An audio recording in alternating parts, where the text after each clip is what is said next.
Boa noite. Boa noite a todos, a todas. Temos mais uma vez boas-vindas a todos que vieram participar do nosso evento. 1964, um golpe na democracia. Ontem nós tivemos a primeira palestra com o professor Demiano Bezerra de Mello, sobre a historiografia do golpe da ditadura. E hoje nós damos continuidade à nossa atividade, que é promovida pelo Departamento de História de Campos, com a presença da professora Lana Lage da Gama Lima, que veio nos falar sobre representações de gênero no contexto da ditadura militar. A professora Lana Lage é formada em História pela UFRJ, o mestrado dela, feito na UF, no Departamento de História da UF, teve como tema a rebeldia negra em Campos nas últimas décadas da escravidão. Alguns alunos que já vão começar a ver Brasil 1 devem fazer essa discussão. O doutorado da professora foi em História Social na USP, com o tema da confissão pelo avesso, o crime de solicitação no Brasil colonial. A professora Lana Lage foi professora no Departamento de História da UF e atualmente é professora titular de História Social da Universidade Estadual do Norte Fluminense da Ribeiro, a UEF, onde ela coordena o Núcleo de Estudos de Exclusão e da Violência, NIEV, que integra o Instituto de Estudos Comparados em Administração Institucional de Conflitos. E ela tem desenvolvido pesquisas nas áreas de História, com ênfase em História Social e Cultural, e principalmente nos temas de Inquisição, tradição inquisitorial, gênero, sexualidade, violência, segurança pública, discriminação religiosa e racial. O tema que a professora nos traz hoje para conversar é super pertinente, não só do ponto de vista de ter sido o feminismo um dos movimentos sociais que contribuíram para a contestação do regime militar, para recolocar na ordem do dia a questão da democracia como um objetivo social, como uma necessidade de transformação política no Brasil. Como também essas questões de gênero, não sei se, enquanto tema de pesquisa e tema de debate político, felizmente é algo que está presente constantemente. Infelizmente, nós ainda temos que ter movimentos para questionar a violação dos direitos das mulheres e a discriminação de gênero no país. Um mal do qual a sociedade brasileira ainda não conseguiu se libertar. Só será possível, eu acredito, libertarmos completamente homens e mulheres quando nenhuma forma de discriminação sobreviver, a não ser como uma triste página da história, como uma lembrança e não mais como realidade social. Bom, a gente vai seguir a mesma dinâmica de ontem, passar a palavra para a professora Lana, ela faz a sua palestra e depois a gente abre para perguntas e questionamentos do público, ok? Bom, professora Lana, à vontade. Boa noite a todos. Agradeço muito o convite do meu amigo Luiz Cláudio. Acho que esse convite estava faltando, há muito tempo a gente se conhece, né?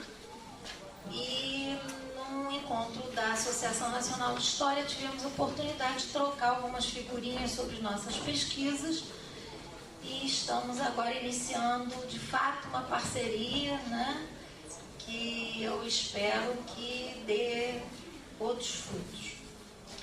É um prazer imenso estar aqui na UF. A UF é minha casa, né? É onde eu iniciei minha vida acadêmica, fazendo o mestrado, né? Já que a graduação foi na UFRJ. E eu lecionei na UF, no Departamento de História, durante 15 anos. Me aposentei porque eu comecei a trabalhar muito cedo e eu tinha um tempo, desde professora primária, que eu pude acrescentar aos meus 15 anos de UF, e então eu vim para a UENF, fiz o concurso para professora titular de História Social, apesar da UENF não ter o curso de História. Na graduação, nós temos o curso de Ciências Sociais, e na pós-graduação, o mestrado e doutorado em Sociologia Política, né? E por isso mesmo eu fico muito feliz quando eu sou convidada, né, para falar de história, e por um professor, que é o coordenador aqui do curso, não é isso? É o chefe do departamento de História, né? Então eu fico muito feliz quando eu volto assim à minha casa. Bem, eu queria começar, já que nós vamos falar de mulheres e ditadura, né? Eu vou começar fazendo uma homenagem a uma dessas mulheres, a uma militante, através de uma poesia do livro, que é uma raridade, ele está se despencando todo, como alguém pode ter percebido, né, que uma página voou. Esse livro se chama Inventário de Cicatrizes. Ele foi editado pelo Comitê Brasileiro de Anistia e é do militante poeta Alex Polari de Alverga, que é um excelente poeta, que teve como tema, né, de sua poesia os horrores da ditadura militar, dos porões, da tortura, das mortes. E, no entanto, ele conseguiu, com esse tema tão penoso, construir uma poesia ao mesmo tempo engajada, combativa, mas de alto valor poético, reconhecido por muitos.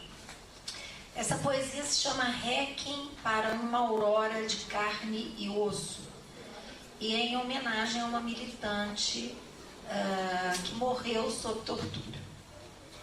E diz assim: Aurora perseguida, quase linchada, Aurora torturada, Aurora militante da manhã, da noite e das tarefas. Aurora literal e metaforicamente assassinada. Aurora, nome de companheira e de palavra de ordem. Na sala de tortura, te estraçalharam o crânio com o capacete de Cristo, mas o furor deles, as trevas deles, não serão capazes de impedir o surgimento de novas auroras, hoje clandestinas. Então eu inicio através do Alex, homenageando essas mulheres sobre as quais a gente vai falar aqui. Vou inverter a ordem aqui e vou falar primeiro de 3 textos nos quais eu me apoiei para construir essa fala, já que esse não é um tema meu de pesquisa. Eu trabalho com gênero, nós temos uma linha de pesquisa no nosso núcleo sobre gênero, mas eu tenho trabalhado sobre violência contra a mulher, mas a violência, sobretudo a violência conjugal. Então eu me apoiei em pesquisa, né, feita... Eu me apoiei em entrevistas que serão citadas aqui, de pesquisas realizadas pela Ana Maria Collin, que é o único livro que eu trouxe, porque os outros estavam muito pesados, A Resistência à Mulher à Ditadura Militar no Brasil, de 1977, que é, se alguém quiser continuar estudando com essa temática, é assim uma bíblia. O outro, que é do Luiz Macluf Carvalho, que é um jornalista, não é um historiador, mas é um livro desse tamanho, chama Mulheres que Foram à Luta Armada, é de 1998. E eu tive a oportunidade agora, de 2 semanas atrás, no Departamento de História da UF, examinar um projeto de mestrado da Denise Trujillo Rigonati, que se chama Ainda Choram Marias e Clarices, Mulheres que Participaram da Resistência à Ditadura Militar no Brasil. Então, também me ajudou com as suas entrevistas e eu vou usar esse material aqui. Bom, então vamos começar. Eu vou ler e falar alguma coisa, tá? Complementar, para a gente ficar... como é um assunto muito polêmico, é um assunto candente, é um assunto que, de fato, a gente pode tentar a voar nele, né? E acabar levando coisas, inclusive, para um lado pessoal, na medida em que eu vivi essa época, né? E sempre, aliás, eu não gosto de falar sobre isso, Luiz Cláudio, porque Rafael já tinha me pego lá para falar na UCAM, e eu indiquei o nome do Luiz Cláudio, e aí ele foi também um ciclo, né, sobre ditadura militar, já que a ditadura fez 50 anos do seu início, da sua implantação no Brasil. Mas é um tema que me incomoda, é um tema que dói, é um tema que me lembra situações vividas, né, por mim e por grandes amigos. Mas, enfim, é um tema absolutamente urgente para se falar dele, sobretudo as novas gerações que perdem, né, que não têm essa memória e que perdem muitas vezes a dimensão da gravidade, da violência, da truculência, do que houve no nosso país nesse momento. Bom, eu vou começar falando do movimento feminista e como o movimento feminista se articula com a questão da ditadura militar. O movimento feminista se insurgiu no Brasil contra uma mentalidade enraizada na sociedade brasileira desde a época colonial. O Brasil herdou de Portugal o patriarcalismo e a misoginia comuns na Europa da época.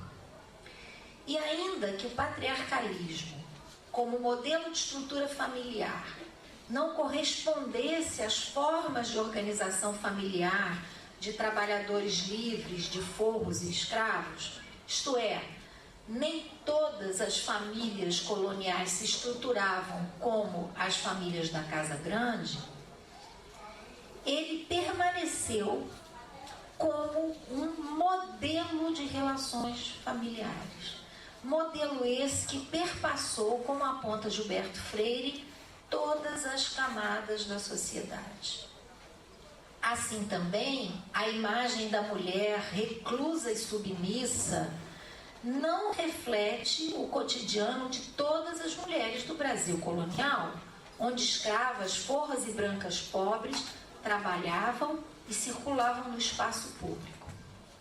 Mas também não podemos negar que a família patriarcal e este modelo de mulher constituiu um modelo ideológico de relações familiares que ainda hoje continua a orientar comportamentos sociais em nosso país.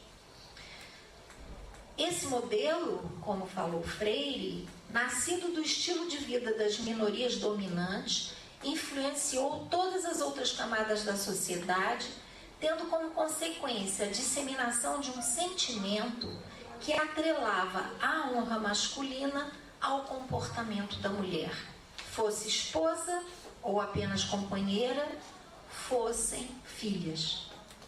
A esse sentimento, Gilberto Freire atribuiu a ocorrência de numerosos crimes considerados crimes de honra, posto que caberia aos homens disciplinar e controlar as mulheres, sendo legítimo que para isso tivessem que recorrer ao uso da força e, no limite, até o assassinato. A crônica colonial, né, está repleta desses casos de mulheres trancafiadas em casa, trancafiadas em conventos, assassinadas, né? Por isso, também a tutela masculina era considerada uma garantia para que a mulher se mantivesse dentro dos padrões sociais considerados adequados. Entre meados da década de 70 do século passado e início dos anos 80, uma sequência de crimes dessa natureza, isto é, crimes de honra, como falou Freire, ocorridos no Brasil, nesse momento, colocou a violência contra a mulher como uma questão prioritária na pauta das discussões feministas. Mesmo em um dos períodos mais brutais da ditadura militar no Brasil, os chamados anos de chumbo, em que a conjuntura era desfavorável a qualquer posicionamento crítico ao establishment, fosse ele no campo da política ou no campo da moral e dos costumes, as feministas não se calaram.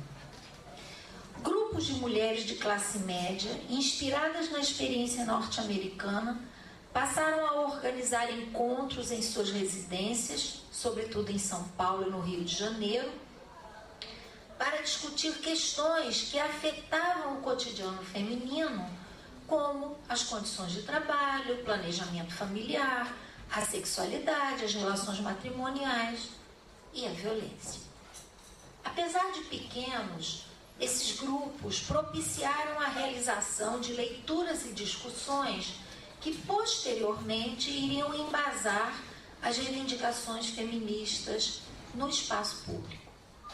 Tiveram também o mérito de mostrar às mulheres que seus problemas, vividos como pessoais, constituíam, na verdade, problemas coletivos, compartilhados, apesar das diferenças culturais, por muitas mulheres em todo o mundo. E mostraram ainda que esses problemas perpassavam no Brasil todas as classes sociais. E que eram problemas derivados da maneira como as relações entre homens e mulheres se estruturavam como relações desiguais de poder em diversas sociedades. Essa percepção feminista se refletia no slogan já cunhado pelo feminismo internacional: o pessoal é político. Esse slogan indicava, diante de um moralismo muitas vezes compartilhado pela direita e pela esquerda no Brasil, o alcance político das transformações das relações cotidianas entre homens e mulheres, mesmo no espaço doméstico. Essa fase das reivindicações feministas ficou conhecida como feminismo de segunda onda, por alargarem, com a inclusão de questões relativas à sexualidade, ao planejamento familiar, às condições de trabalho, inclusive no espaço doméstico, o campo que já havia sido construído pelo feminismo de primeira onda, ocorrido no final do século XIX e nas primeiras décadas do XX, marcado pela campanha sufragista em defesa do voto feminino e pela ênfase nos direitos políticos das mulheres. Então houve uma ampliação, né, na forma como a questão da desigualdade era olhada. Nos anos de 1970, o conceito de gênero já se firmara como um conceito-chave para o entendimento das desigualdades sociais entre homens e mulheres, servindo de base para as lutas pela emancipação feminina que vinham sendo travadas em países como Estados Unidos e França, de onde vieram as maiores influências para o feminismo brasileiro, canalizadas por figuras emblemáticas como Betty Friedan e Simone de Beauvoir.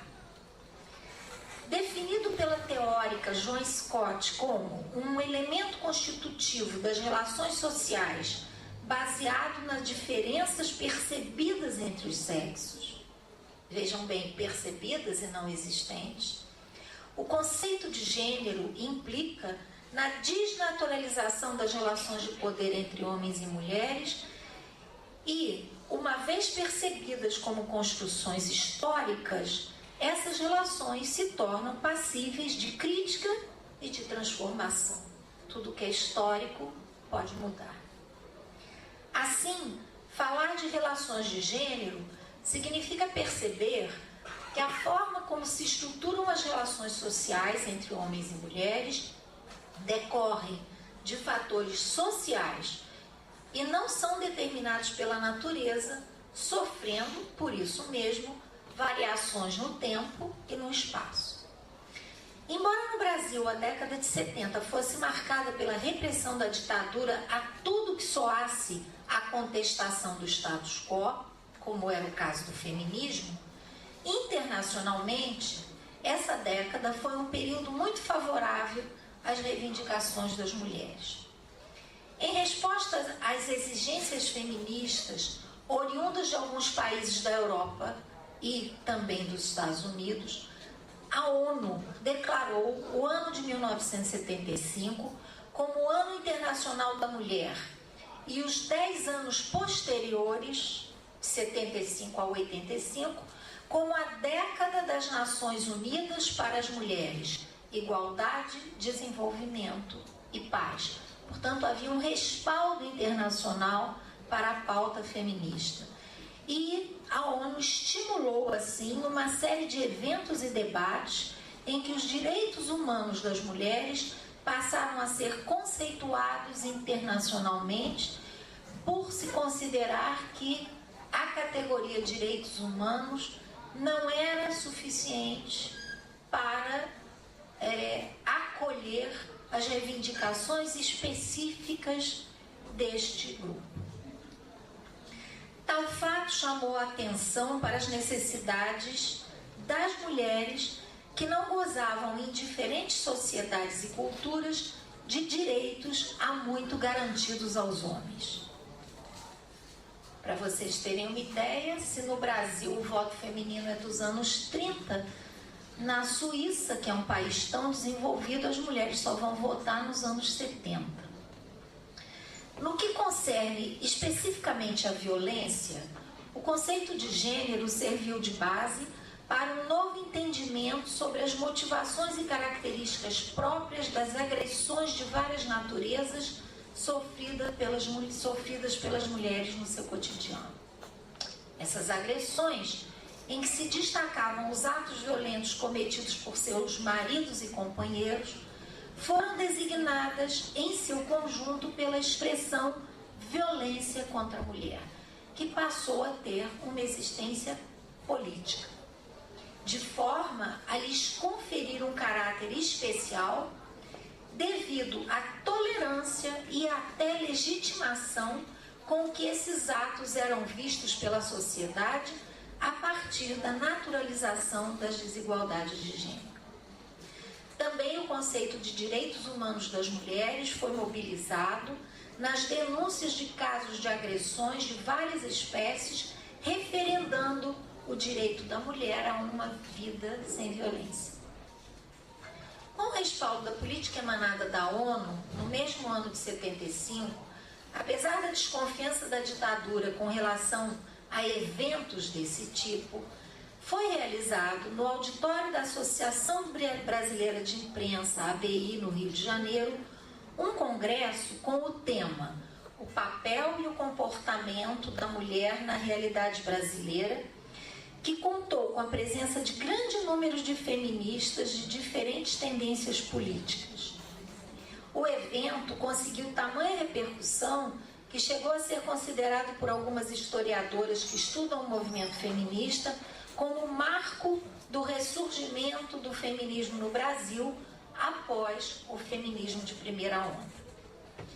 Desse encontro nasceu o CNB, o Centro da Mulher Brasileira, fundado por mulheres filiadas ao Partido Comunista Brasileiro, que apesar de durar somente entre 75 e 79, teve um importante papel na conscientização das mulheres sobre seus direitos.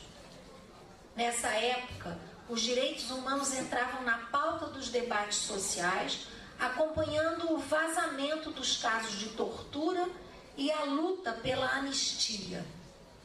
Iniciada em meados de 70, a campanha pela anistia teve participação destacada do movimento feminista pela anistia, MFPA, que ao lado do Comitê Brasileiro pela Anistia, CBA, sustentou um movimento popular que culminou com a promulgação da Lei 6.683 de 1979, que, apesar de anistiar também os torturadores, representou uma vitória da resistência à ditadura.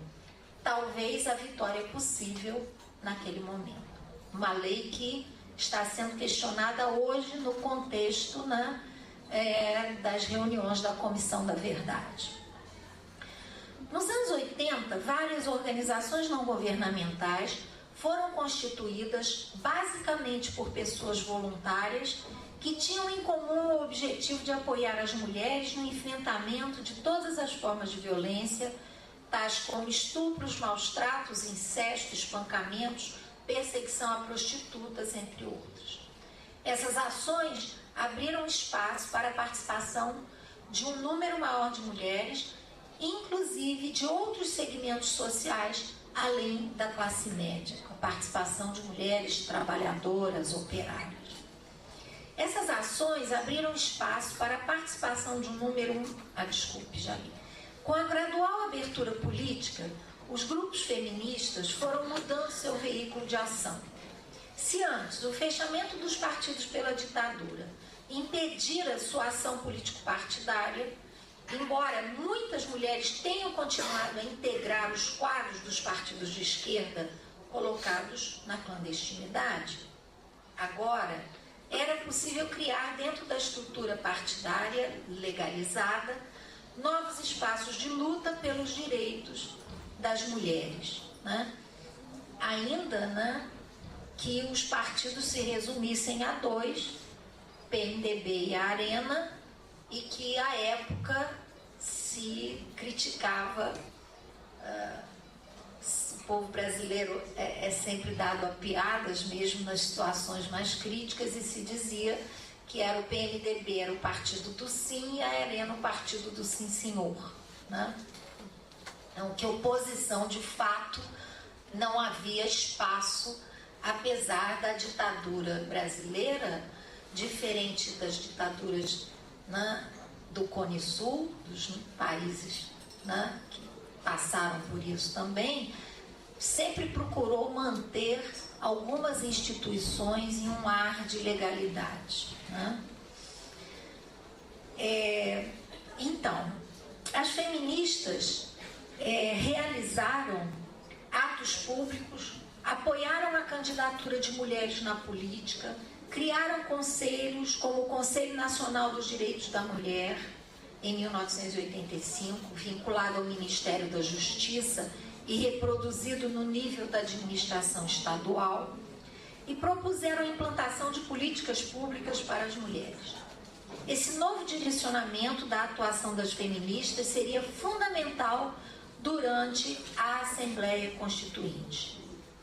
Ao contrário do que acontecera na década anterior, a conjuntura política dos anos 80 permitiu que a parceria com o poder público fosse encarada pelo movimento feminista como uma forma de conseguir uma resposta efetiva às suas reivindicações. A Constituinte mobilizou as feministas, que encaminharam à Assembleia Legislativa a chamada Carta das Mulheres, escrita pelo Conselho Nacional de Direitos da Mulher, que continha emendas à Constituição, ao projeto constitucional, enumerando uma série de direitos que deveriam ser reconhecidos e garantidos para a mulher. O documento consistiu num dos mais abrangentes e importantes elaborados pelo feminismo brasileiro contemporâneo. A campanha junto aos parlamentares pela aprovação de suas demandas, chamada na imprensa de lobby do batom, teve pleno sucesso. As feministas constituíram o setor organizado da sociedade civil que mais aprovou emendas no texto constitucional. Cerca de 80% de suas reivindicações foram incluídas na Constituição de 1988, que ficou conhecida como Constituição Cidadã. No contexto da transição democrática em curso no país e do movimento de massas denominado Direta Já, em 1985, o movimento feminista enfrentou um árduo trabalho no processo de dar visibilidade à violência contra a mulher, termo que passou a designar todas as agressões motivadas pelas desigualdades de gênero sofridas pelas mulheres. A multiplicação de casos de violência conjugal, veiculados de forma sensacionalista pela imprensa, e a impunidade dos assassinos, deu ensejo a várias ações públicas com o objetivo de mostrar que esse tipo de violência existia em todas as classes sociais e que ocorria em proporções alarmantes, evidenciando um conjunto de atos e atitudes comuns nas relações entre homens e mulheres, especialmente no âmbito conjugal. A violência contra a mulher foi assim conceituada com base na compreensão dessas relações como relações de gênero, isto é, como construções históricas e socialmente determinadas e não fruto de determinações naturais. Desse modo, a violência contra a mulher foi caracterizada como um problema social e não de indivíduos isoladamente.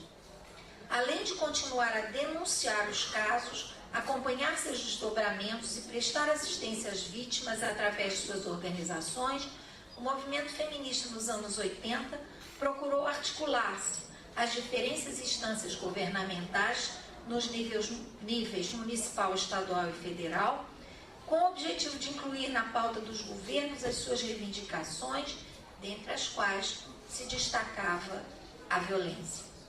O resultado foi positivo e progressivamente foram implantadas políticas públicas e criados órgãos e serviços com a finalidade de proteger e apoiar as mulheres em situação de violência, entre os quais se destacam as delegacias especializadas. A nossa de Campos, né, só agora foi criada, mas antes tarde do que nunca.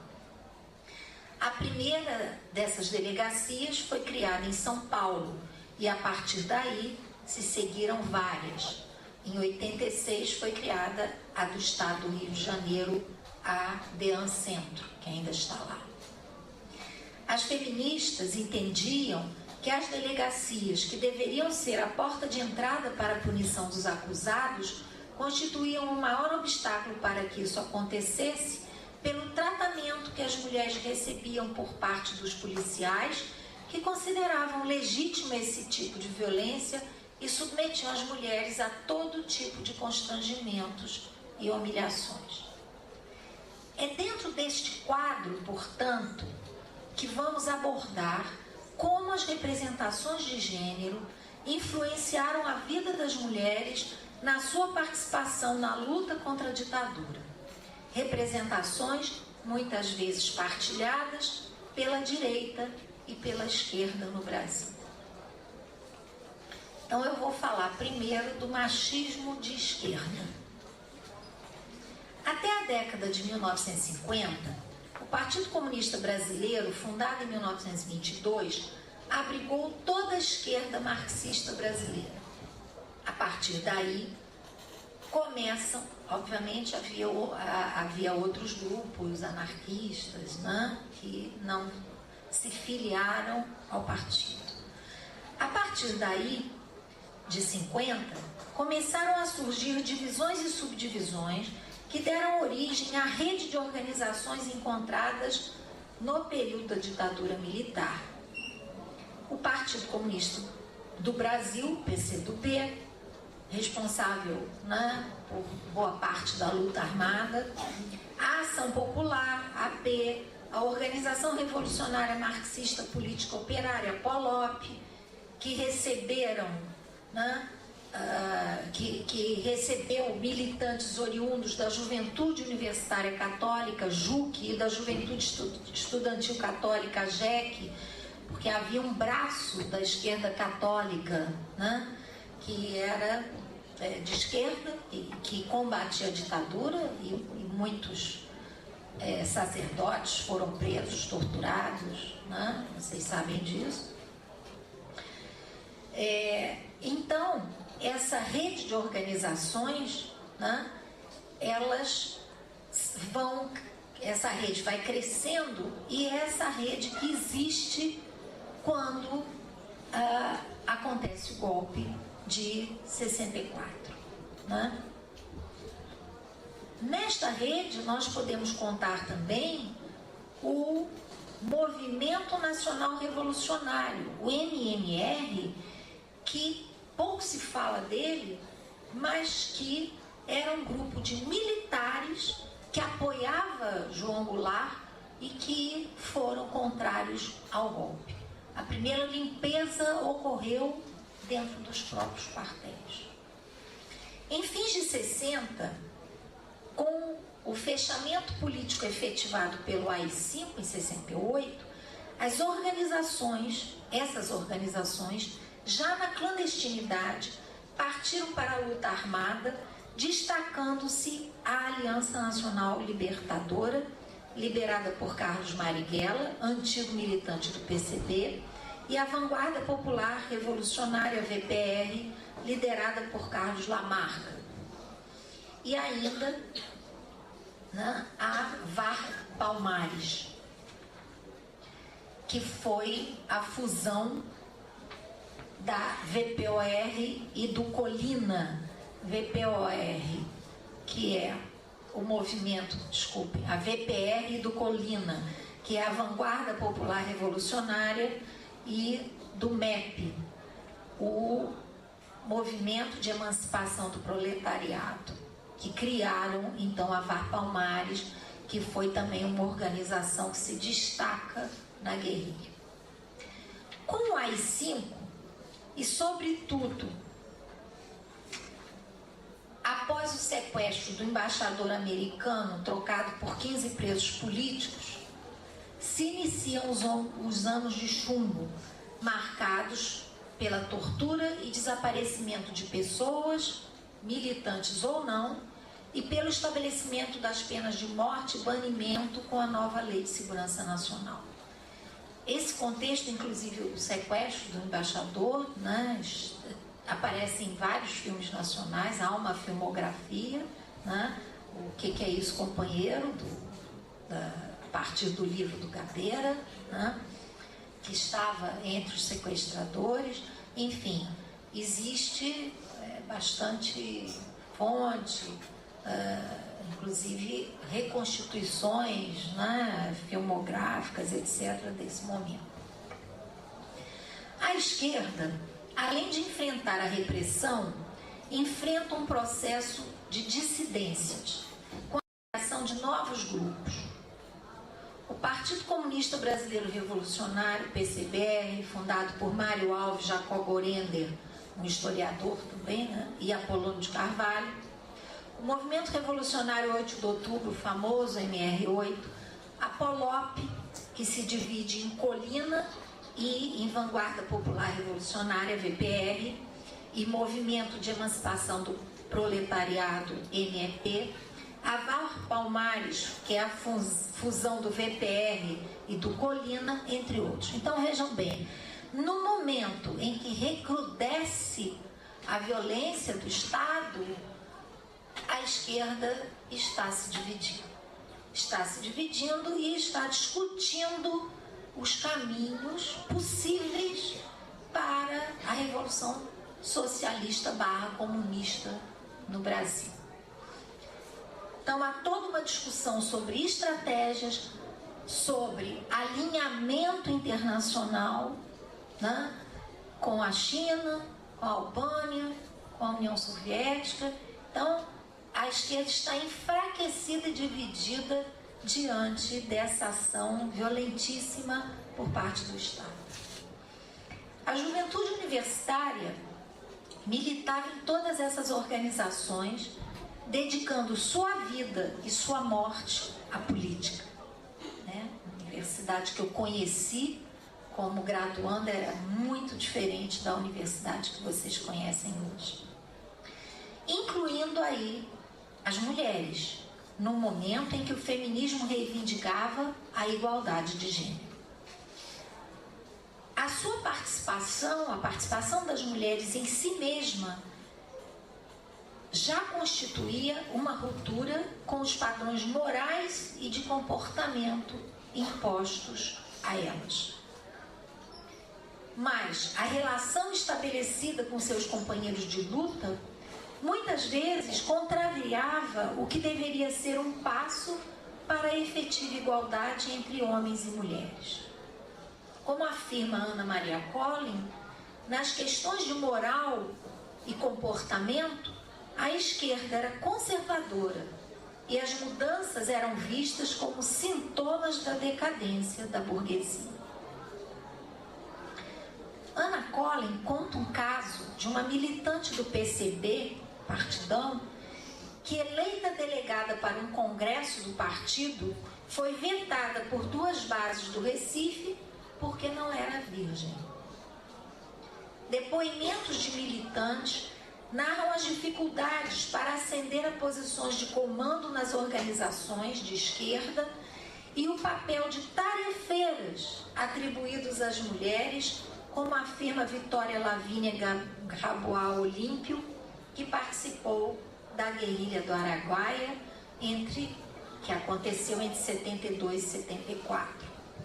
Vitória, entrevistada por Denise Trujillo Rigonati, autora do projeto de tese que eu examinei, diz o seguinte: então as tarefas das mulheres eram sempre subalternas e o machismo imperou sempre nas organizações.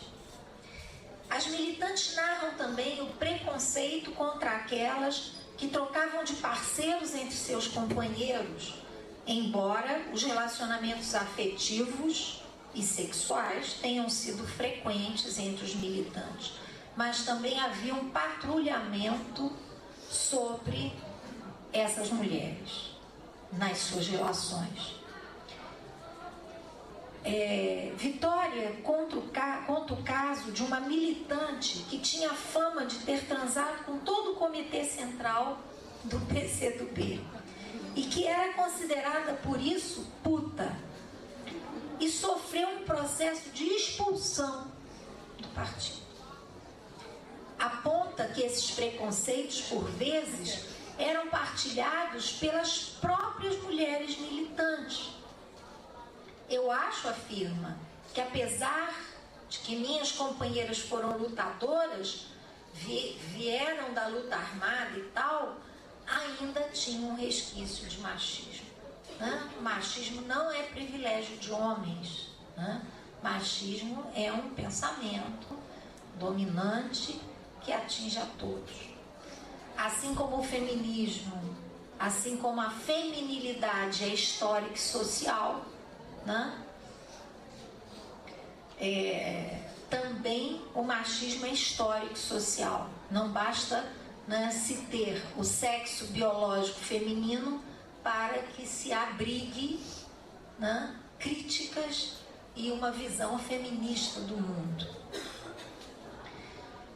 Um outro depoimento de Crimeia Schmidt de Almeida Alice sobre sua vivência com os companheiros na guerrilha do Araguaia também é muito esclarecedor sobre o machismo de esquerda. Ela diz: o tratamento variava entre tadinha, é mulher e a gente precisa fazer tudo por elas, ou então, a desgraçada é mulher, já que veio pra cá vai ser igual a homem, tem que castigar bastante. Eram 2 extremos que incomodavam, diz Crimeia. Falo num depoimento para Denise, né, para mestrando. Eram 2 extremos que incomodavam. Então, ora eu brigava com um que me tratava bem, ora com um que não é que me tratava mal, mas tipo assim, tem que pegar 2 sacos de 60 quilos, eu carrego um, você carrega o outro, entendeu? Então, colocavam essas mulheres à prova, né, porque estranhavam também a presença de mulheres nas guerrilhas. Nas ações urbanas era igual, como também aponta Crimeia. Quando você questionava uma determinada tarefa, vou colocar um exemplo aqui. As pichações que eram feitas de madrugada. Eu dizia, não dá para eu ir sozinha de madrugada. E eles, mas não somos todos iguais? E eu retrucava, somos iguais na nossa cabeça, mas a sociedade não pensa assim. Então eu propunha de ir juntos, né, com um companheiro. E eu dizia, eu vou encontrar com você na sua casa às 10 da noite, para a gente sair para as pichações. Só que muitos desses militantes, e a gente está falando de uma juventude,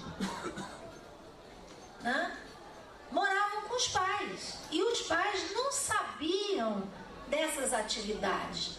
E naquela época ia uma moça fazer na casa de um rapaz às 10 horas da noite. Então, percebam, né, o clima moralista da sociedade brasileira da época.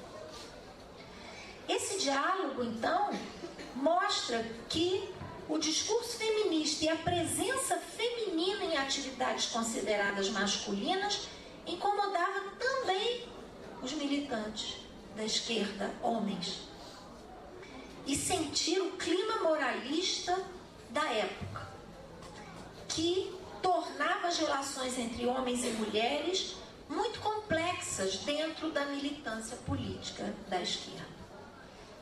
Havia um debate político claro sobre o lugar das reivindicações feministas na luta contra a ditadura e pela promoção do socialismo ou comunismo, porque, em primeiro lugar, diziam os militantes, todos, inclusive as mulheres, devem estar empenhados nas lutas gerais da libertação dos trabalhadores. As outras questões específicas, cotidianas, da vivência de cada um, eram questões para se resolver depois. Esse embate da esquerda com o movimento feminista se repetiu com o movimento negro, que também nos anos 70 está se organizando.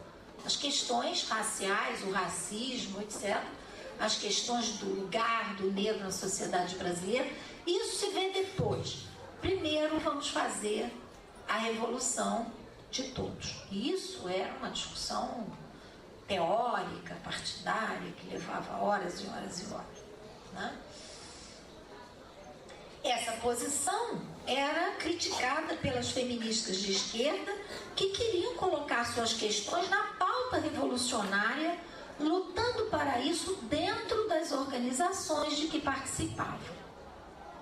Fora dos movimentos armados e das organizações, os intelectuais de esquerda que resistiam à ditadura também davam mostras de machismo, como, por exemplo, os jornalistas reunidos no Pasquim, jornal que teve grande importância como espaço de crítica à ditadura, através de um humor ácido e corajoso, como mostram personagens e cartoons criados por Enfio e Jaguar, entre outros, que não poupavam o regime. Mas, em matéria de machismo, esses jornalistas de esquerda eram ainda mais contundentes do que contra a ditadura, como mostrou Raquel Soete num artigo muito interessante. A entrevista que o Pasquim fez com Betty Friedan, que eu li, aliás, a coleção do Pasquim, com a qual a Raquel Soete trabalhou no Arquivo da Cidade, foi doada por mim ao arquivo. Eu tinha a coleção inteira e achei que o lugar dela não era na minha casa, mas era num arquivo, e valeu só por esse trabalho da Raquel. A entrevista que o Pasquim fez com a Betty Friedan, como eu estava dizendo, líder feminista norte-americana, então em visita no Brasil, foi um verdadeiro achincalhe. Ela foi apresentada como uma mulher feia e mal amada, que por isso odiava os homens. O feminismo era todo dia, né, alvo de piadas no Pasquim. Leila Diniz foi aceita porque era bonita, atriz, sensual. E era isso que o Pasquim valorizava nela. Suas atitudes contra os padrões de gênero eram minimizadas como a rebeldia pessoal de uma menina travessa que dizia palavrões e expunha na praia a barriga de grávida. A real dimensão e importância política de Leila Diniz não foi reconhecida. Portanto, no campo da esquerda, as mulheres tiveram dificuldade de se tornarem protagonistas da história. Muitas assumiram a militância nas organizações, negando sua condição de mulher, como apontou também Anna Collin, quando afirma: as organizações eram espaços fundamentalmente masculinos, o que impunha às mulheres a necessidade de se colocarem como militantes, diluindo as relações de gênero na luta política mais geral. E o machismo na direita? Bom, o machismo na direita teve de fato, né, consequências muito mais graves, como nós vamos ver rapidamente. Como também observou Anna Collin, para os militares, que os homens questionassem o regime era até aceitável, porque o código masculino pressupõe competição, rivalidade, luta, violência. Mas as mulheres não tinham lugar no campo do público e do político por serem subordinadas no campo do privado e do pessoal. As militantes estavam, portanto, invadindo um campo exclusivamente masculino, diz Anna Collin. Nesse sentido, digo eu, eram duplamente transgressoras, se insurgindo contra o regime e contra sua posição de subalternidade social, tida como natural. Então, a mulher militante aparece para os militares como desnaturalizada e é enquadrada nas categorias que comumente desqualificam as mulheres que rompem com os padrões sociais impostos. Como diz uma das militantes entrevistadas por Anna Collin, entre aspas, a marca principal, a marca registrada era de desmoralizar a gente, sempre nestes dois parâmetros, que eles sabiam que tocavam mais fundo. Ou a gente estava na luta para conseguir homem, ou a gente estava na luta porque não era mulher, era lésbica. Inconcebível que uma mulher normal, bem amada, fosse se meter naquele tipo de coisa. Assim como para o Pasquim, uma mulher bonita e bem amada nunca poderia ser feminista. Outra entrevistada reitera, entre aspas, o que eles queriam na verdade era atingir a mulher, era dizer que a mulher que se mete em atividades políticas ou em militância política era uma mulher que no mínimo era prostituta, dada a vícios, dada a qualquer coisa menos séria. No caso das mulheres, portanto, a desqualificação moral vinha sempre conjugada à repressão política e se expressava violentamente na prisão e na tortura, como depois Rosalina Santa Cruz Leite, a Denise Trugui. Diz Rosalina, que participou do Araguaia também. Então eu acho que a relação homem e mulher é muito presente na tortura. Eu acho que a relação de um homem e de uma mulher na tortura tem várias questões e é para se marcar que não existe em toda a documentação deixada pela ditadura menção de uma mulher torturadora. Elas podiam participar como policiais da campana, da prisão, mas não como torturadoras.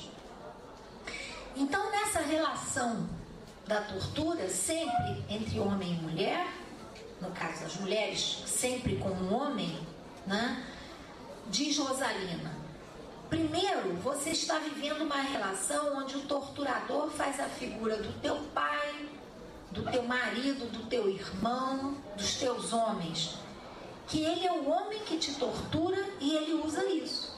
Ele usa o corpo, porque estamos sempre nuas, como uma forma de você ter essa relação de agredir ou seduzir.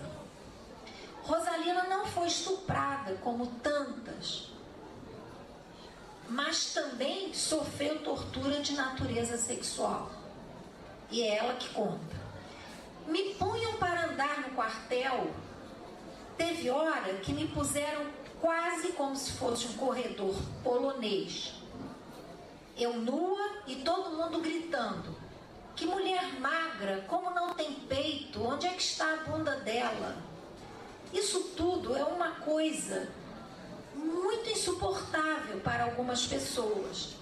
Mas para mim era suportável. Eu não tinha grandes problemas naquela época com o meu corpo. Claro que eu ficava muito emputecida, com raiva daquilo. Mas era suportável. Mais suportável do que o choque elétrico, com fio na sua vagina, com fio no seu peito. Crimeia também fala a Denise Trujillo sobre a natureza sexual da tortura. Ela relata: nua, o interrogatório era sempre nua. E uma das coisas a que eu me recusava era tirar a roupa. Então, eles me arrancavam a roupa, porque eles queriam que a gente tirasse a roupa para humilhar ainda mais. Então, com isso, as minhas roupas eram todas rasgadas, porque eles arrancavam violentamente. Porque aí, como eles tiravam a roupa, era muito constrangedor. Você na frente de estranhos, de inimigos, não é só estranhos. Se eu estivesse nua no meio da rua, me sentiria melhor. Em entrevista também a Denise Trujillo, Maria Amélia de Almeida Teles, a Amelinha, relata: quando eu ia me dirigir ao comandante, que na época era o comandante Carlos Alberto Brilhante Ustra, um dos maiores torturadores brasileiros, ele dizia: foda-se, só terrorista. E me dava um tapa com as costas da mão, com tamanha força que me jogou no chão. Aí eu já comecei a ser arrastada pelo corredor e já arrancaram minha roupa. A primeira coisa que eles fazem é arrancar a roupa e fazer comentários sobre o corpo da mulher. Outra militante, entrevistada por Ana Collin, afirma que ela sempre foi tratada pela repressão como prostituta. Entre aspas, a maneira mais simplista de conceituar esta mulher militante é desmerecê-la, unindo dois conceitos desabonadores: ser comunista e ser prostituta. Daí as acusações de que nós vivíamos em promiscuidade com nossos companheiros de militância. Ela diz: a visão que eles tinham e deixavam transparecer é que a gente vivia e morava todo mundo junto, homens e mulheres praticando sexo. Outra militante relatou: eles usavam uma expressão que é constante. Eles não usavam teu nome, eles usavam puta comunista, sempre puta comunista. Por outro lado, tinham medo da possibilidade de serem seduzidos por aquelas mulheres, para eles, seres estranhos, que são mulheres e ao mesmo tempo não são. Concluindo, destaca Ana Collin que a repressão recolhe saberes e discursos constituídos na sociedade e constrói um sujeito político, mulher subversiva, desviante. Esse é o sujeito político. E aponta: a sociedade como um todo não vê com bons olhos esta mulher que quebra valores seculares. Os próprios partidos de esquerda, onde elas militavam, não tinham a preocupação de analisar e resolver as questões de gênero, presentes também dentro de suas organizações. As próprias mulheres, diz Ana Collin, não tinham uma clara compreensão de como deveriam se constituir em sujeitos políticos, porque também não tinham as relações de gênero bem definidas. Daí, sua intenção de tentarem se assexualizar dentro dos partidos na sua militância. E eu concluo dizendo que hoje os avanços do movimento e da teoria feminista nos ajudam a analisar melhor os impasses daquela época e também da época em que vivemos, com relação à constituição da mulher como sujeito político, compreendendo que as questões específicas da dominação de gênero podem e devem estar articuladas a outras categorias, como classe e etnia, no combate a todas as formas de dominação. Muito obrigada.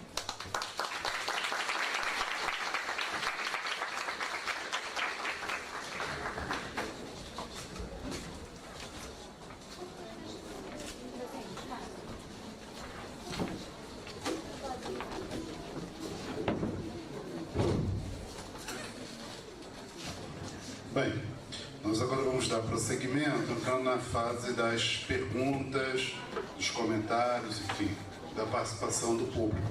Então, a gente propõe aqui um blocozinho de 3 perguntas, cada vez que facilita para a Lana responder, né? Então, quem quiser, tiver interesse em se colocar, por favor, quem quiser preferir por escrito, pode mandar, mas quem preferir oralmente, a gente pede que venha à frente para usar o microfone, porque nós estamos gravando o evento. O professor Gustavo Landini, depois mais quem? Tem mais alguém que deseja fazer alguma pergunta, algum comentário? Professora Débora. Você observe que as nossas alunas são muito acanhadas, né? Daqui a pouco bom, então, vamos chegar. eu sou papel de Protagonistas, tá bom. Olha, de sujeitos políticos. Tá bom, vamos manter a esperança. Gustavo, depois a Débora, e aí depois, se você quiser, a gente abre uma fase. Boa noite a todos. Queria de início expressar a minha imensa satisfação de estar participando dessas palestras como ouvinte, considerando que a abordagem feita ontem foi a abordagem mais comum do golpe, enfatizando os aspectos socioeconômicos e políticos, e o aspecto interessante de que a UF abriu também essa discussão para a questão de gênero com a professora Lana Lage. É uma enorme satisfação ouvi-la também, foi minha orientadora inicialmente na UENF, na primeira turma de mestrado do curso de Políticas Sociais, função da qual ela só acabou se desligando porque assumiu a extensão na época na UENF. Nós, num acordo comum, entendemos que seria melhor assim. E também estar aqui com o meu colega de um curto período em que atuei na UF como professor substituto, professor Luiz Cláudio Duarte. E, aproveitando a abordagem da professora Lana sobre a questão do feminismo, voltar a um ponto que, de certa forma, foi o meu mesmo de ontem. O golpe é sempre abordado considerando-se as questões políticas e socioeconômicas, mas foi um golpe de repressão não só política, mas também moral. E, quando se trata do feminismo, enfatiza-se também o feminismo, o lado mais político do feminismo, mais politizado, mais militante. Quando a professora Lana fala da Leila Diniz, nós sabemos que as representações sociais são sempre conflitantes, e aí eu gostaria que a professora comentasse o fato de que a Leila Diniz, há algumas abordagens segundo as quais a Leila Diniz, na verdade, não seria bem uma feminista. Quando a professora fala,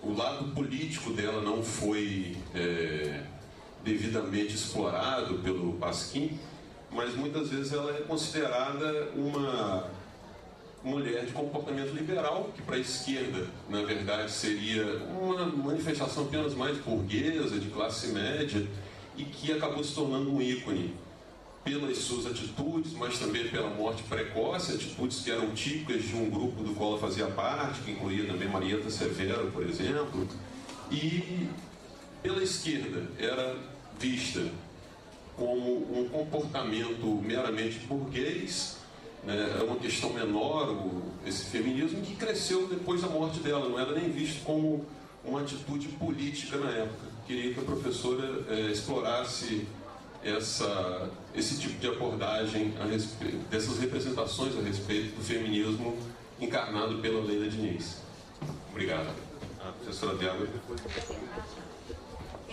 Primeiro eu quero parabenizar, que eu esqueci de fazer isso ontem, do professor Luiz Cláudio, né, por essa iniciativa, que promoveu esse evento no curso de História ontem e hoje, e aqui nos prestigiando a professora Lana Lage, que já estava por vir aqui, né? Nós estamos funcionando o curso de História há 4 anos, quer dizer, tínhamos que recebê-la, e é uma temática super importante. Eu quero dar parabéns ao Luiz Cláudio, que na verdade fez tudo sozinho, né? E não é fácil ser. E na verdade são comentários, né? Eu fui aluna da professora Lana Lage, antes de falar do comentário, eu fui aluna da professora Lana Lage na graduação. Não deve lembrar de mim, né? Mas foi o 3º período. A Márcia Carneiro também. Depois você veio pra cá, né? Nos deixou. Por que estão rindo, menina? Eu que tive professores ilustres. Mas o comentário é a propósito dessa questão do machismo da parte dos torturadores, né? Dos policiais, porque a minha mãe foi do grupo de ação popular e ela e minha tia foram presas. E quando elas foram abordadas pelo policial, uma das coisas que eles falaram foi isso, né? Eu sei que vocês não era guerrilheira, né? Mas vocês são metidas com esses movimentos aí, vocês são da vida, né? Foi uma agressão sexual a elas, as primeiras abordagens que eles fizeram, e mais ou menos assim, da vida fácil, sem as conhecer, embora estivessem acompanhando e vigiando as duas, né? Realmente é uma situação de muita vulnerabilidade das mulheres, porque a sociedade de todos os lados, da esquerda e da direita, dos grupos de esquerda e de direita, ainda tinha uma concepção sobre a mulher e sobre o corpo feminino muito ligada a valores que ainda nós experimentamos, essa é a verdade, né? Eu acho que muita coisa foi transformada ao longo desse tempo, mas se a gente for ver o número de casos de agressão às mulheres hoje em dia, por seus companheiros ou por outros, é muito grande, né? As mulheres são sempre estigmatizadas e xingadas com esses termos pejorativos para denegrir. Outra coisa, eu fiquei pensando a propósito dessa questão da sexualidade. No final da sua fala, quando você falou que as mulheres das organizações procuravam se fazer assexuadas, né? Ou se pretendiam assexuadas. E também no primeiro feminismo tinha muito isso, né? Eu penso na Berta Lutz, né? Por exemplo, ela não casou, não teve filhos. No meio acadêmico, muitas mulheres também faziam isso, uma forma de se tornar homem para poder ter sucesso, sobreviver nesses meios, né? Nesses meios acadêmicos, nessas organizações políticas e tal. E o último comentário é que eu assisti no Mampu várias vezes sobre ditadura, né? Esse ano isso está focando em todos os lugares e se falou muito das mães da Praça de Maio, né? As madres. E se falou, por exemplo, que essa questão da feminilidade, ela aparece como um elemento de fragilidade, mas também como um elemento no âmbito da luta democrática. A questão da feminilidade, principalmente da maternidade, aparecia como um elemento que pesava a favor das mulheres, no sentido de pedir, reivindicar o retorno dos corpos, pelo menos dos seus filhos. Elas ganhavam uma legitimidade, se falou muito disso, né? Quer dizer, as mulheres ali com uma figura como sendo também mães e reivindicando legitimamente o retorno dos corpos dos desaparecidos. Aí eu gostaria que você comentasse um pouco isso. Obrigada.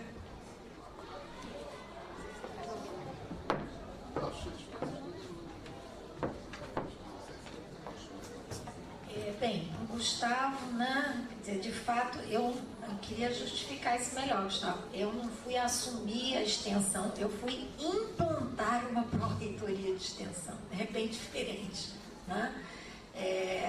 Quando eu cheguei ao UENF, a UENF tinha 7 anos de existência, ela tinha uma secretaria acadêmica, e que não era nenhuma pró-reitoria de graduação, e ela tinha uma pró-reitoria que não tinha esse nome, era uma coordenadoria de pós-graduação, porque a UENF foi criada da pós-graduação para baixo.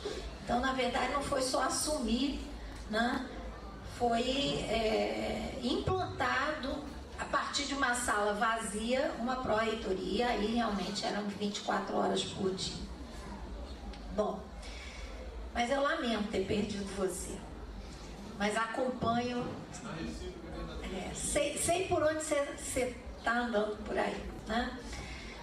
Bom, então, Gustavo, quando eu falei do lado político da Leila Diniz, eu acho que eu não me fiz entender. O que eu quis dizer era que a irreverência moral tinha uma importância política grande. Exatamente por quê? Porque a ditadura militar, ela, além da repressão política e dessa questão econômica e do modelo, né, de regime que poderia se estabelecer no Brasil com as reformas de Jango, que hoje isso está mais do que discutido, né? Até onde Jango iria, na verdade, para transformar o Brasil num país comunista, etc. e tal. Quer dizer, além dessa questão do regime, obviamente, do regime com as consequências econômicas, e aí a gente não pode esquecer da lição pioneira do René Dreyfus, né, sobre o IBADES, o IP, quer dizer, que há todo o interesse de uma burguesia nacional aliada com o capital internacional, etc. e tal, que sustenta, né, o golpe e que depois, inclusive, entra em conflito com os militares. O que eu quero dizer é que, além dessa questão, esses militares, eles também estão em luta contra os anos 60. O que são os anos 60? São os anos da libertação feminina, são os anos do movimento hippie, do amor livre possibilitado pela pílula anticoncepcional. Vocês hoje, os meninos de hoje, não têm ideia, né, da complicação que era essa questão, né?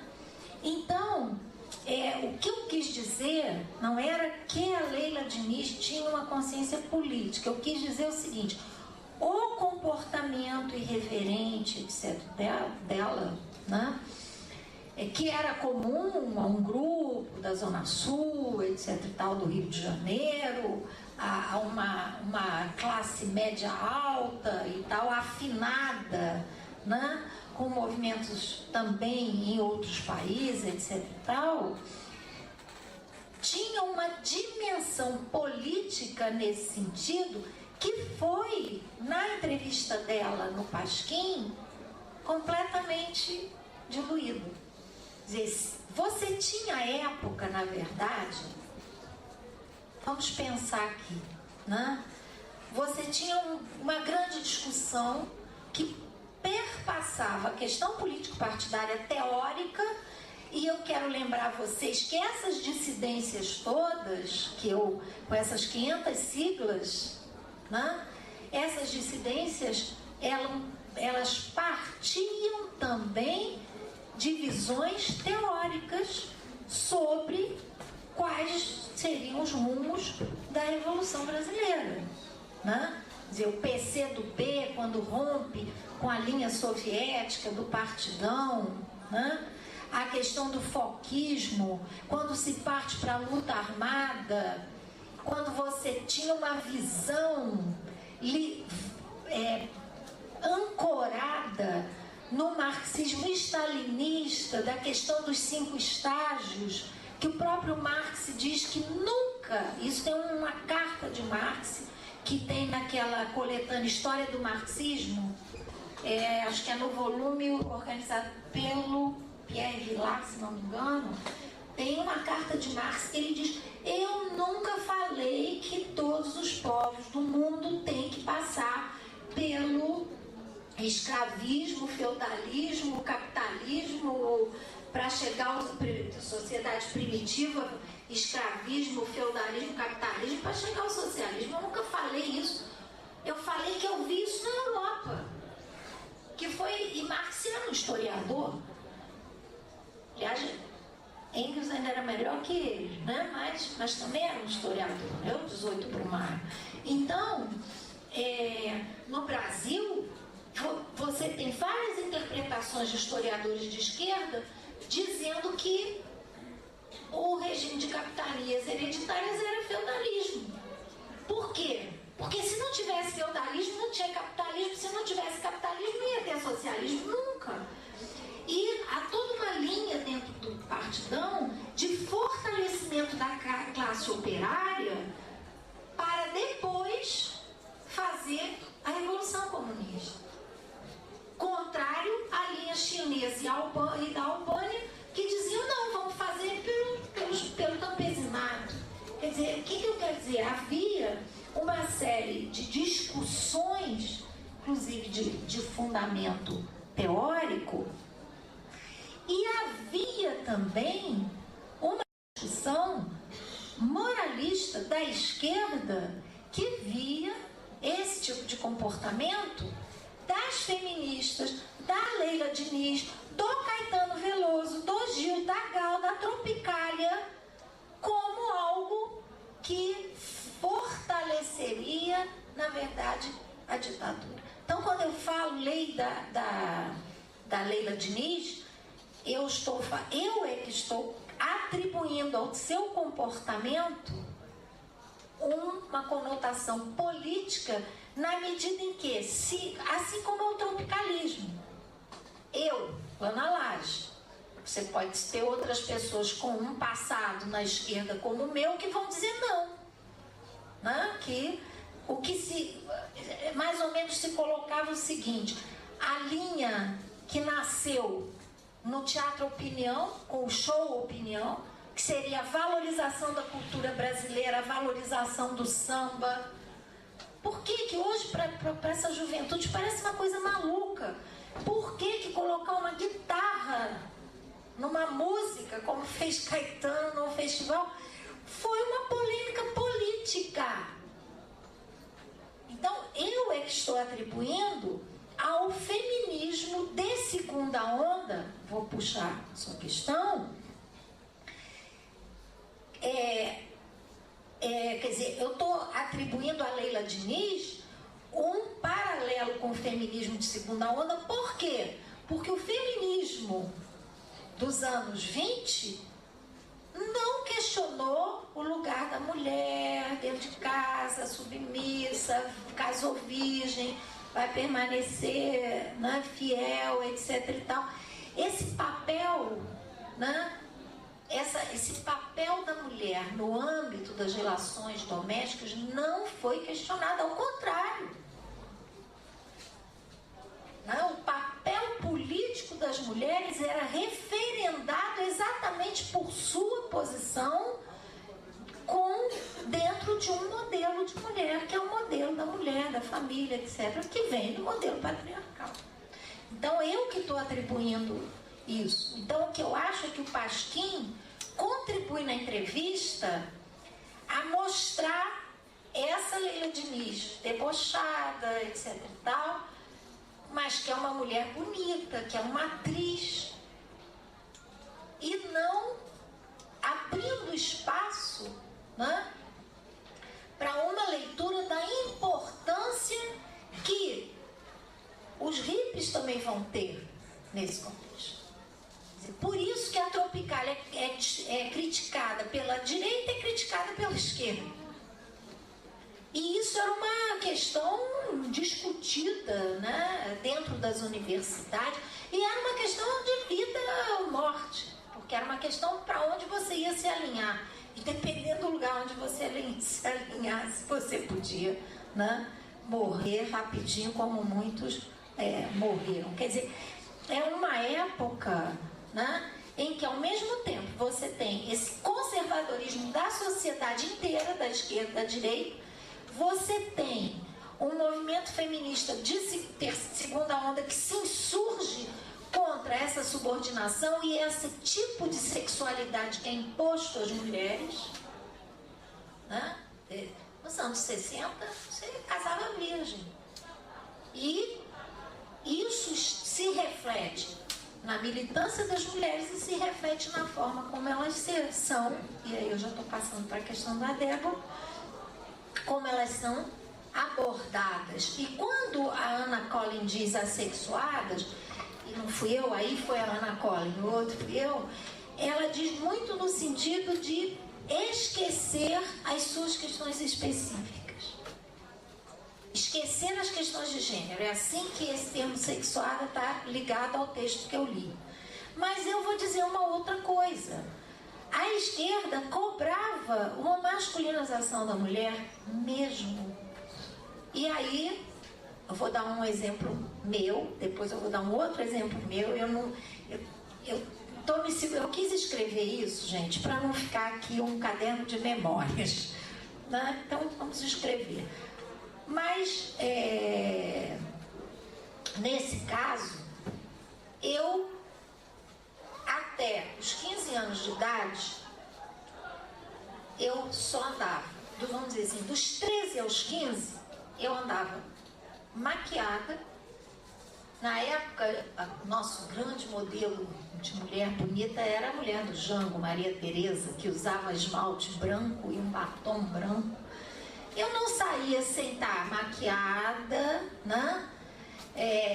De sapato alto, etc e tal. Eu tinha um modelito feminino, que era o modelito feminino da época.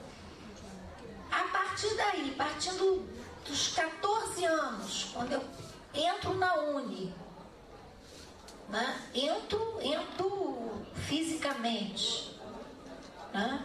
Porque eu nunca fui aparelhada em nada. O único partido que até hoje eu me filiei e não durou muito foi o PDT.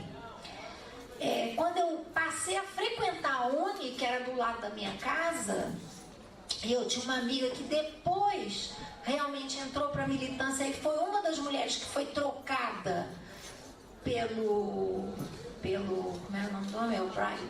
É o Brick, né?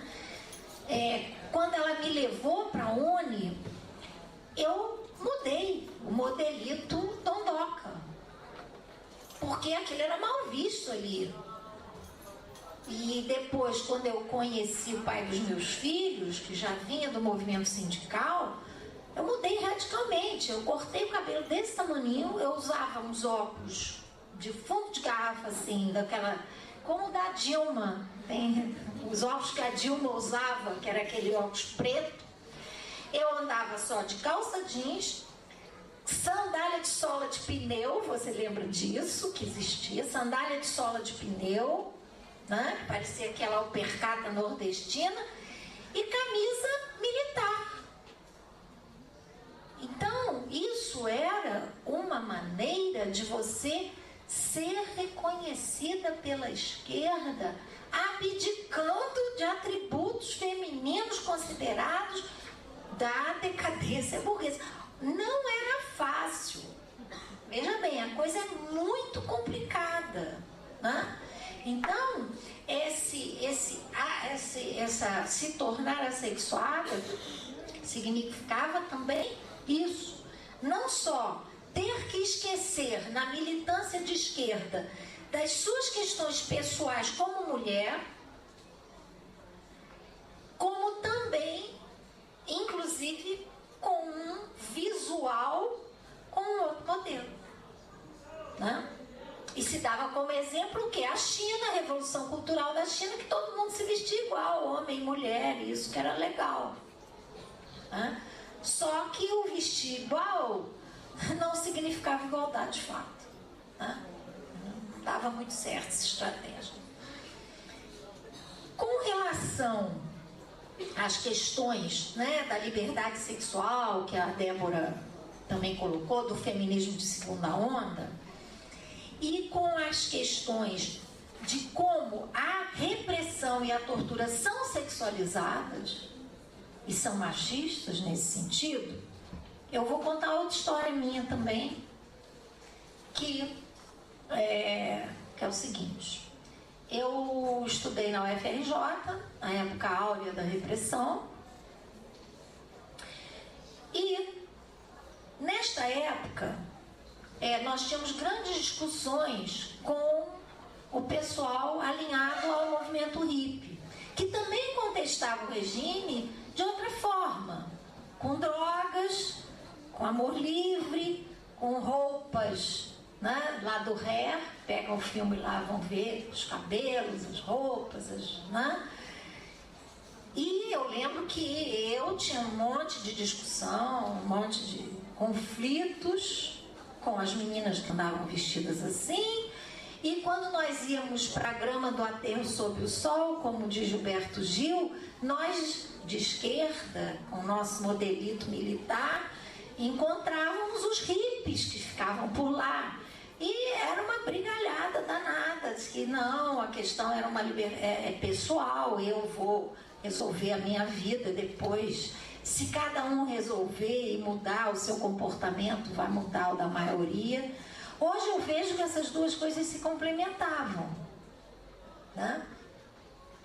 E na época, eu também nunca fui, como eu nunca fui aparelhada, eu também nunca fui muito obediente nessas coisas.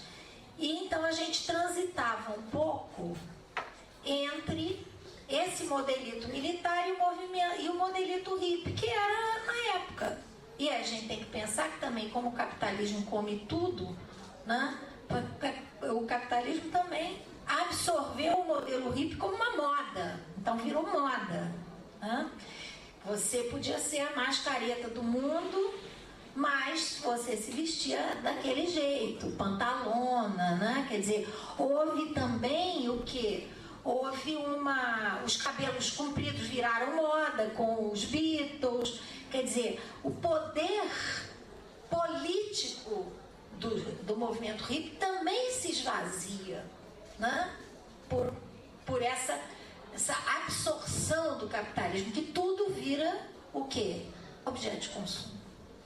Então, para contar o caso, para você ter uma ideia do que era essa repressão sexualizada, machista,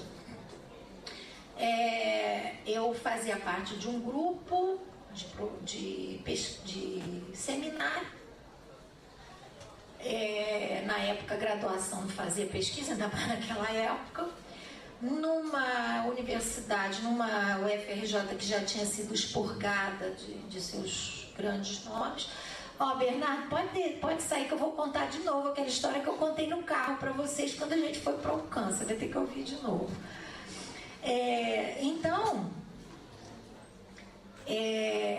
nós tínhamos um grupo de seminário, fazíamos seminário, um grupo de estudos, que líamos os textos da esquerda, líamos Marx, líamos o Capital, mas líamos muito Althusser, que também era um dos autores, né, que tentava conjugar o estruturalismo e o marxismo. Isso era um grande debate nos anos 60, numa época em que os debates nas universidades eram impressionantes. Por quê? Porque as opções teóricas tinham a ver com decisões políticas pessoais de participação política, né? Então, toda a vida universitária girava em torno da política, né? Completamente diferente do que é hoje. Bom, então, a gente tinha esse grupo de estudos e líamos essas coisas, líamos Quarup, líamos uma literatura também do pessoal de esquerda, etc. e tal. Bom, estudávamos Martha Harnecker, que era uma chilena que tinha um manual althusseriano de como fazer a revolução na América Latina. A gente estudava aquele negócio. Está viva, eu sei. E a gente estudava lá Martha Harnecker, estudava algum Marx, Althusser, etc. e tal. Bom, nesse grupo eram 3 homens e 2 mulheres, as 2 mulheres casadas. Eu já fiz a universidade casada, eu casei bebê, né? E nessa época a gente oscilava nesses 2 modelitos, eu e a minha amiga. 2 desses grupos, coincidentemente os 2 que entraram para 2 grupos de organização, faleceram, mas de doença. E os outros 2 são professores. Um é professor da UF e a outra é professora da PUC. Bom, e aí a gente ia lá de hippie, né? E a gente de feminista, hippie, guerrilheira, tarará, cada dia com uma coisa. Agora, uma coisa que a gente nunca ia, porque aí isso já estava decretado como um dos grilhões que amarravam as mulheres, era de sutiã, né? as mulheres que estavam afinadas ou com esse movimento da Leila Diniz ou, né, com as feministas políticas, né, nós não usávamos sutiã. E aí o que aconteceu? 2 desse grupo de 5 foram presos, foram torturados. E nós 2 ficamos absolutamente apavoradas. Fomos procurar um professor que na época era ligado à igreja presbiteriana e que com isso ele podia ser um homem que se aproximava da esquerda, que era de esquerda, mas dentro, né, de uma outra esquerda que tinha um trânsito melhor com a ditadura, pela religião, e depois acabou isso tudo, né? Mas enfim, e nós vamos perguntar o que a gente fazia. Quer dizer, a gente sumia, desaparecia, fugia, voltava para a aula, não voltava, cada dia sumia um. E ele disse que não, que se a gente não estava aparelhada, que a gente podia voltar, porque pelas informações, e ele ajudava preso político, etc e tal, quer dizer, um homem que estava por dentro do que estava acontecendo. A malha já estava mais fina. O que quer dizer isso? Eles já estavam conseguindo pegar aqueles que de fato estavam vinculados à organização e não apenas os simpatizantes. Então, e disse que se a gente fugisse era pior e que também se eles quisessem pegar a gente, eles iam pegar a gente de qualquer maneira e que a gente voltasse para a universidade, que era a melhor coisa que a gente tinha que fazer, era voltar para a aula, fingir que nada tinha acontecido. Fizemos isso. Só que no dia em que retornamos, depois dessa conversa à noite na casa dele, quando nós chegamos na universidade, nós olhamos uma para a cara da outra e começamos a rir. Por quê? Nós estávamos vestidas igual meninas de colégio de freira, com uma sainha meia 3/4, uma blusinha de botão de sutiã. Rimos num contexto de tragédia. Por que aquilo? Porque nós achávamos, diante de tudo que já sabíamos do que estava rolando em documentos clandestinos aos quais a gente tinha acesso, né? E alguns colegas que tinham passado por lá e sobrevivido, a gente achava que assim a gente ia ser mais respeitado. Isto é, que a tortura, a violência seria menos sexualizada, que mal ou bem nós íamos passar ali por moças de família que talvez, coitadinhas, não soubessem o que estavam fazendo e se associaram a 2 terroristas, mas que não éramos putas comunistas. Porque a gente tinha medo de sofrer, porque a gente sabia que nossas amigas, conhecidas, estavam sofrendo. Então isso é uma coisa engraçada e trágica ao mesmo tempo, né? A consciência que tínhamos na época de como a questão de gênero se manifestava na tortura. Eu fiz uma entrevista para um artigo com várias mulheres também feministas dessa época e com a Leila Bastard. A Leila foi uma advogada, foi advogada de presa política, e Leila foi uma das redatoras do projeto de lei da Lei Maria da Penha. E a Leila me disse também que quando ela defendia essas mulheres, a estratégia que ela usava era pintar um quadro dessas mulheres de boa esposa, boa mãe, recatada, virgem, etc e tal, que tinham sido lá seduzidas, no que as mulheres que estavam sendo defendidas também ficavam azedas por um lado, porque afinal de contas elas estavam querendo romper com aquelas coisas e era aquilo que tinha que ser reiterado como uma forma de proteção contra esta violência machista.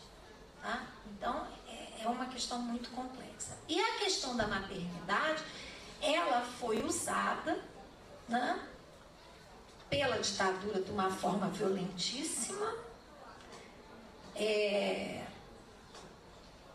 como ainda, né, um reconhecimento de que que a maternidade poderia dar alguma coisa de normalidade a essas mulheres.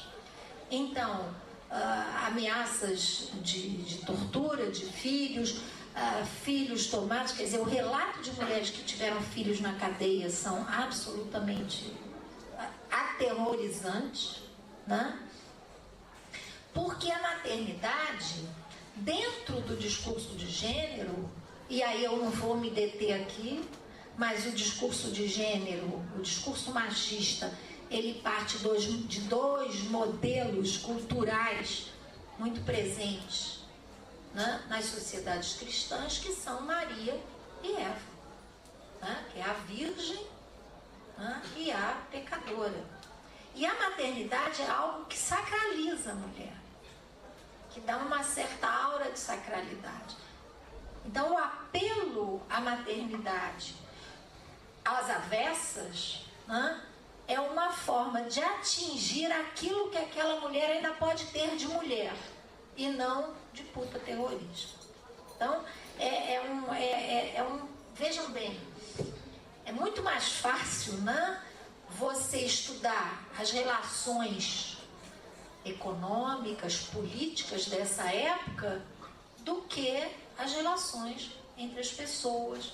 A história cultural, ela exige, seria um campo para trabalhar isso, para trabalhar o feminismo, ela é muito sutil e ela exige instrumentos teóricos, inclusive difíceis de você utilizar para poder entender as relações entre essas pessoas dentro de uma época, né? Eu estou me esforçando aqui para tentar passar. Veio uma questão aqui.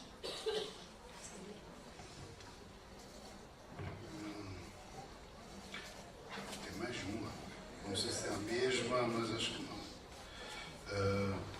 O que você pensa sobre a participação dos homens hoje nos movimentos das mulheres? Perde legitimidade? É apenas moda? E o que você pensa sobre toda a discussão e oposição ao machismo hoje? O machismo que hoje é algo feio e ofensivo. Ser machista passou a ser denunciado. Isto representaria uma mudança no pensamento das pessoas? Eu acho que tem uma terceira aqui. Você acredita que o feminismo em sua gênese no Brasil representara apenas as mulheres da classe média? Por isso a necessidade de se colocar hoje de um feminismo negro que represente as mulheres pobres e negras? E aí eu completarei com uma questão que eu estava pensando aqui, Lana, quando se falava. Quando se fala desse movimento feminista de segunda onda, dos anos 60, 70, muito ali também no final dos anos 70, toda vez que se fala em feminismo, se fala muito no singular, né? Seja o feminismo da década do século XIX, XX, do sufragismo e tal, seja posterior, se fala muito do singular. Mas, por exemplo, se a gente pega internacionalmente na década de 20, 30 do século XX, você tem também um movimento feminista da Emma Goldman, da Alexandra Kollontai, da Clara Zetkin, do emancipacionismo, que é uma outra perspectiva feminista distinta do sufragismo. Mas quando você pega, sobretudo aqui no Brasil, na década de 70, é sempre o singular. Eu queria que você falasse um pouco sobre isso. Quer dizer, o feminismo se deveu a uma conjuntura onde se tentava aglutinar todas as correntes políticas de oposição contra o regime, ou efetivamente aconteceu uma hegemonia no que diz respeito à concepção de luta, de quais são as questões a serem enfrentadas, de como tratar essa luta, de quais são as bandeiras, uma homogeneidade tal que o que era antes plural se tornou uno, né? Teria mais alguma pergunta? Porque a gente encerraria com as perguntas, eu faria um bloco e encerraria.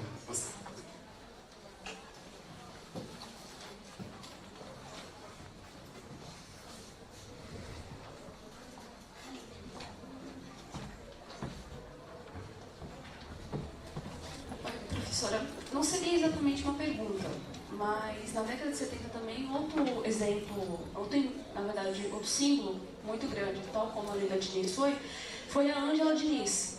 O assassinato da Ângela Diniz pelo Dock Street, na década de 70. Eu queria que você falasse um pouco sobre isso, porque no julgamento, que houve 2, né, não foi anulado e tal, um dos argumentos, vários argumentos, era um embate entre os advogados sobre essa questão moral, comportamento moral da Ângela. Então, eu queria que você falasse um pouco sobre isso, a opinião pública diante desses casos.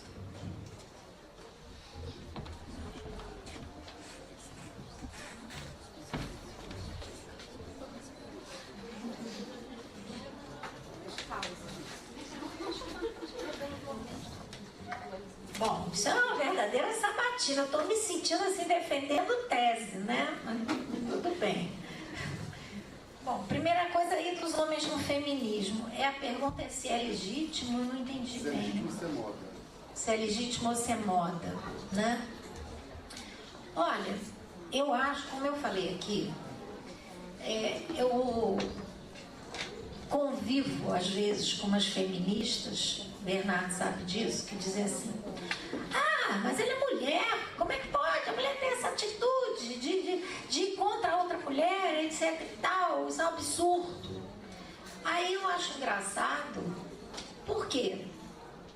Porque se a gente está desconstruindo o feminino como uma coisa natural, não pode construir o feminismo como uma coisa natural. Portanto, não é porque você tem o sexo biológico feminino, e aí eu estou falando de sexo biológico, estou falando quase um sexo, como é que se diz, anatômico, porque hoje essa questão de sexo é complicadíssima, né? Tem milhares de múltiplas sexualidades e identidades sexuais.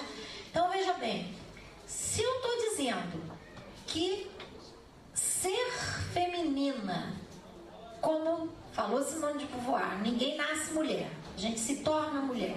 Se eu estou dizendo que o feminino não é natural, é uma construção histórica, muito menos o feminismo. Então não é um fato da mulher ter uma genitália X que vai levá-la a ter atitudes feministas. Na nossa pesquisa sobre violência contra a mulher nas delegacias daqui de Campos, a pessoa que era mais intransigente com a Lei Maria da Penha e com as mulheres agredidas era a mulher, que inclusive chamava a Lei de Maria da Penha de Lei Vagaba Penha, fazendo a mesma coisa que a ditadura fazia, transformando a Maria da Penha numa vagabunda, numa puta. Então vejam bem, isso foi agora a nossa pesquisa, né? Então eu acho que não tem problema nenhum os homens, porque o feminismo é uma coisa, como diz a Scott, a relação de gênero é uma relação. E se ela é uma relação, se é uma relação, ela tem mais de um lado. Tá? Então, a compreensão do que é uma relação de gênero dada pelo feminismo, ela está libertando homens e mulheres. Porque se as mulheres são ensinadas a chorar e fazer beicinho, os homens são ensinados a se arrebentarem e não chorar. E isso é ruim para os dois lados. Quer dizer, o questionamento das relações de gênero implica para o que é o modelo masculino e o modelo feminino. Ambos construções sociais. Então eu acho que os homens no feminismo, obviamente pode ser moda para alguns, mas eu acho que são imprescindíveis. Porque a compreensão da questão da desigualdade dos direitos, ela não é natural. Eu militei durante muito tempo, depois que eu trabalhei com as rebeliões escravas em Campos, e o livro foi publicado em 1980, eu militei muitos anos no movimento feminino, no movimento negro. E eu achava, inclusive numa época que não era bem aceita, mas eu achava que era absolutamente legítimo, porque eu compreendia que enquanto tiver um segmento da população dominado, escravizado e tratado dessa forma, a liberdade não existe para todos. Porque isso já dizia lá, né? Não, Barbosa, que eu quero falar, o outro que escreveu o livro Abolicionismo. Não, Joaquim Nabuco dizia que a escravidão era um problema geral. A escravidão escravizava a todos, e não só os escravos, que a escravidão era uma questão de todos. Sobre o negócio de machismo ser feio, que está ligado a isso, né? Eu acho o seguinte, eu acho que as leis, elas não mudam por si só a sociedade, mas elas servem de âncora para mudanças. Então eu acho que a crítica feminina ao machismo, as políticas públicas de gênero nesse país, que foram incorporadas à agenda da Constituição de 88 e que foram incorporadas nos governos. A gente tem uma Secretaria Nacional de Políticas para as Mulheres com status de ministério. A gente tem uma série de órgãos públicos, de coordenadorias voltadas para as políticas de gênero, que são baseadas no discurso construído pelo feminismo e que foram fruto das reivindicações feministas. Não foram dados de presente para ninguém, não. Então, eu acho que hoje o fato do machismo ser feio, como o racismo ser feio, se não elimina o machismo e o racismo, pelo menos faz com que mais pessoas pensem criticamente sobre essas posturas na sociedade. Sobre o feminismo da classe média, né, a historiografia fala de um feminismo que nasce na classe média nos anos 70, renasce, né? Mas é óbvio que você vai ter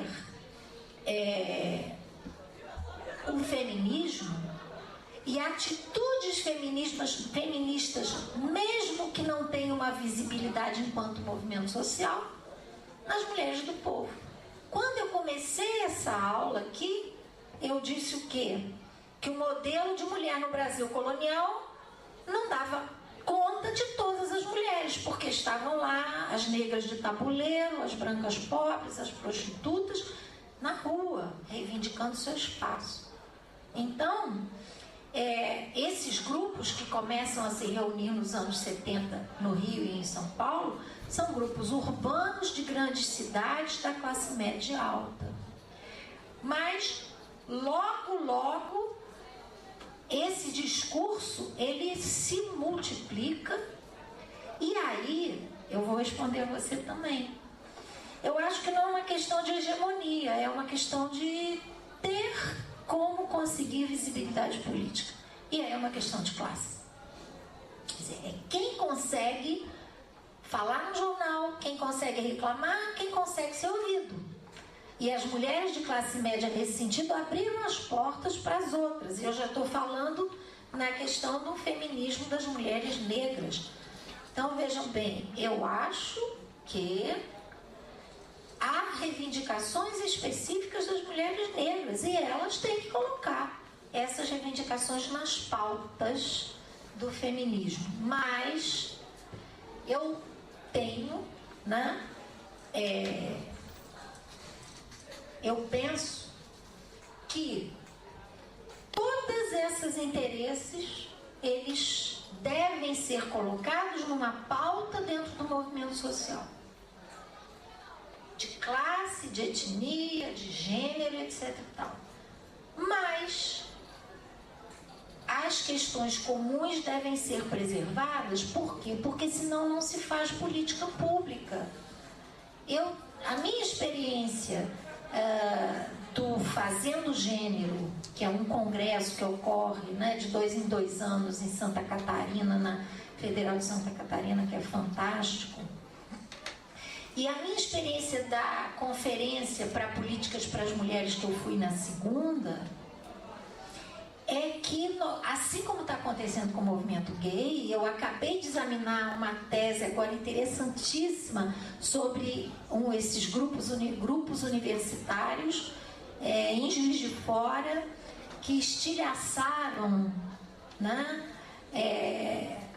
seguindo uma linha do movimento queer, que estilhaçaram essa questão da divisão entre dois sexos, e que falam de uma multiplicidade de sexos em cada pessoa, que você pode ser gay de manhã, bi de tarde, lésbica à noite, hétero entre a tarde e a noite, etc. e tal, e que eles têm uma questão, que é a mesma questão que eu estou colocando para o movimento de mulheres. Se você estilhaça os sujeitos, você não tem como reivindicar a política pública. Eu lembro de discussões dentro da segunda Conferência de Políticas para as Mulheres que já estavam assim: tem que fazer uma política para as mulheres caboclas, ribeirinhas, que usam óculos da Amazônia. Então eram tantos atributos daquele grupo e dos interesses específicos dele que chegava a um ponto que era uma política pública para cada mulher. E se a gente for pegar o movimento, esse movimento que eu esqueci o nome, não é? Que acaba com essa questão de que você tem que ter um sexo, né? Então é pior ainda, porque você tem que ter uma política pública para Maria de manhã, porque ela de manhã é lésbica, de tarde porque ela é hétero, de noite porque ela é bi. Quer dizer, então eu acho que, e eu na época da ditadura eu me bati por essa pauta feminista. Por quê? Porque eu acho que tem que ser colocado na pauta. Mas não se pode perder de vista os interesses coletivos, porque senão não tem como reivindicar do Estado garantia de direito, porque eu não posso garantir os meus direitos apenas. Então você tem direitos em várias escalas, né? Não sei, foi tudo? Ah, não, falta o negócio dos feminismos, né? Então, quando eu falo feminismo, eu sempre ponho uma nota dizendo que eu estou chamando de feminismo várias correntes que têm, inclusive, dissidências grandes, inclusive dissidências teóricas. Se você pegar o texto da Scott, ela vai botar as feministas psicanalíticas, as feministas marxistas, as feministas junguianas, as freudianas, que cada uma vai dar ênfase a questões específicas. Então, são muitos feminismos, mas que em determinados momentos se uniram. E no caso da Ângela Diniz, a Ângela Diniz foi o principal elemento, e foi em 75, para a criação da DEAN em 85. 10 anos se passaram. O caso da Ângela Diniz, eu vou te recomendar um livro que eu tenho um capítulo que chama Nova História das Mulheres. Ele foi organizado pela Joana Maria Pedro e pela Carla Pinsky. Eu escrevi um capítulo com a Maria Beatriz Nader, da UFES, né, do Espírito Santo, que o capítulo sobre violência contra a mulher é nosso. E a gente examina os casos emblemáticos. A gente examina 105 anos de violência contra a mulher através de casos de assassinatos veiculados em jornal. Então a gente pega desde um caso de 1905 até o caso do Bruno, o caso da Eloá, e dá, logicamente, um destaque muito grande para a Ângela Diniz, que foi algo que foi a primeira grande campanha feminista com relação ao tema da violência, que conseguiu reverter o primeiro julgamento do assassino da Ângela, do Dog Street, né?